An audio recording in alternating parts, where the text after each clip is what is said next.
Welcome to Child Care Parent Contracts Part 1.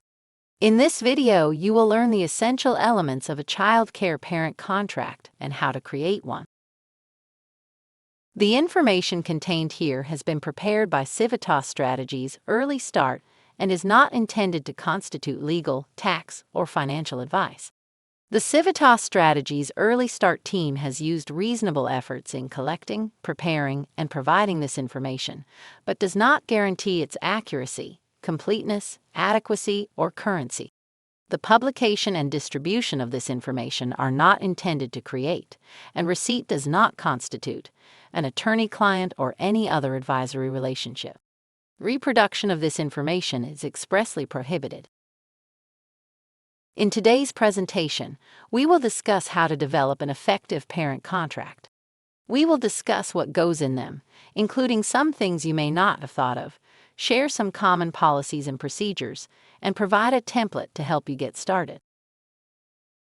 We will start by answering the question, what is a child care parent contract? A child care parent contract is a legally binding document that outlines the agreement made between a child care business and parents or guardians on the care provided to the family's child or children. Child care parent contracts are crucial for child care businesses because they establish clear expectations and responsibilities for both parties. In addition to clarifying important details, this legally binding document protects both parties in the case of a dispute. Child care parent contracts can differ between child care businesses because each provider has their own way of doing things. However, all agreements should include basic information about the parent or guardian, child, and child care business, as well as an outline of the services provided and responsibilities of both parties, such as names and contact information of the child care business and parent or guardians, name and age of the child being cared for, hours of care and any restrictions or limitations on care, such as certain days of the week or the maximum number of hours per day. Tuition and payment schedule. For example, will tuition be due weekly or monthly? Provider policies, such as sick child policies, late pickup fees, and disciplinary policies, and parent or guardian responsibilities, such as providing necessary supplies or informing the provider of any changes in the child's health or routine. Policies and procedures are critical in developing a clear and effective parent-child care contract and help to ensure that both parents and child care providers are on the same page. A well-crafted contract will help to clarify expectations and also to protect the rights and interests of all parties involved. We will look at 5 common policies that are often included in parent contracts: operational policies, program policies, health and safety policies, financial policies, and contract policies. Operational policies are a set of guidelines for the day-to-day operations. They include a service and facility policy, which specify the regular operating hours of the child care facility, the age ranges of children cared for, and the curriculum.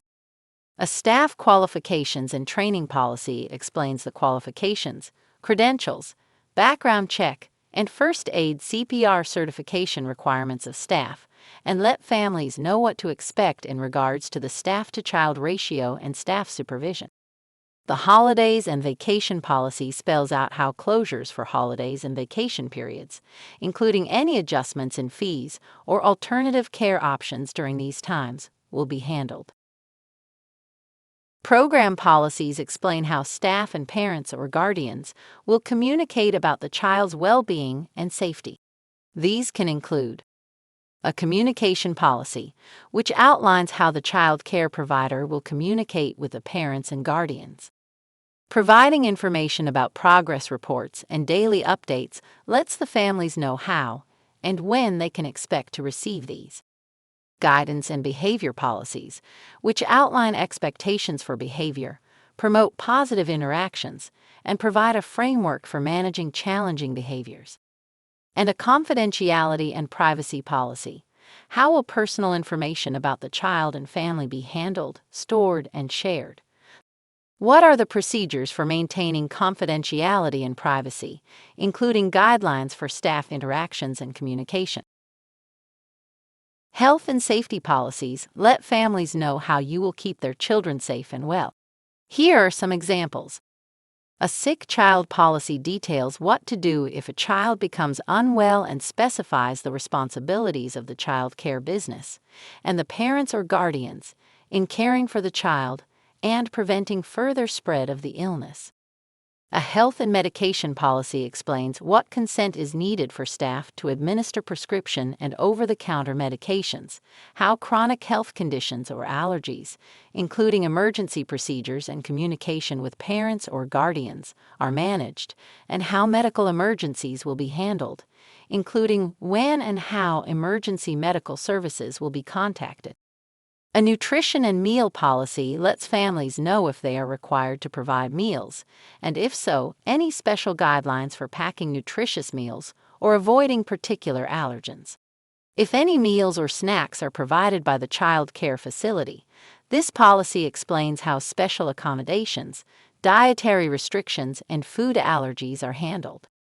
An arrival and departure policy covers the expectations for drop-off and pickup, including times authorized individuals who may pick up the child, and any security measures in place, such as sign-in and sign-out systems or identification requirements. A field trip and transportation policy outlines the procedures for any off-site activities, including field trips, including consent forms, transportation method, car seats, seat belts, and safety protocols. An emergency policy informs families of the emergency communication policy and what information is required from them. It also lets them know what the child care business commits to do to prepare for and handle an emergency.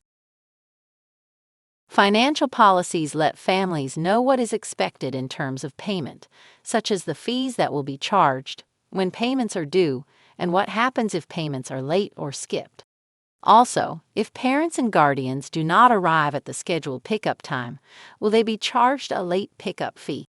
If yes, this should be clearly stated in your policy. Contract policies detail how conflicts will be resolved.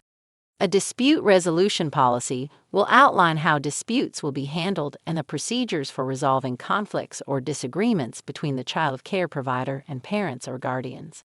This could also include the use of mediation or arbitration if necessary. A contract termination policy would describe the circumstances under which the contract can be canceled, how much notice is required, and any resulting fees. Before signing the contract, it is crucial for both parties to carefully read, comprehend, and address any questions or concerns they may have. This should be done prior to the start of care during the enrollment process. Once signed, it is important for both the child care provider and the parent or guardian to maintain a copy of the signed contract for reference throughout the duration of care. The most common mistakes when creating an effective child care parent contract all involve some degree of missing or unclear information. This can lead to disagreements and miscommunication between parents/guardians and child care businesses, legal disputes, and even inadvertent harm to the child. Most commonly, mistakes involve vague or unclear language, lack of specificity, failure to address all pertinent issues, and failing to get both parties to sign the contract. Take the time to think through the information you need families to know, and make sure to address each point in your child care parent contract. It is a good idea to have others review your draft contract and provide feedback on what they understood from reading it. You can sign up for one-on-one coaching with our experts at www.childcare.texas.gov. In addition to registering for business coaching, you can access free information, resources, and tools related to taxes, finances, staffing, operations, and many more topics.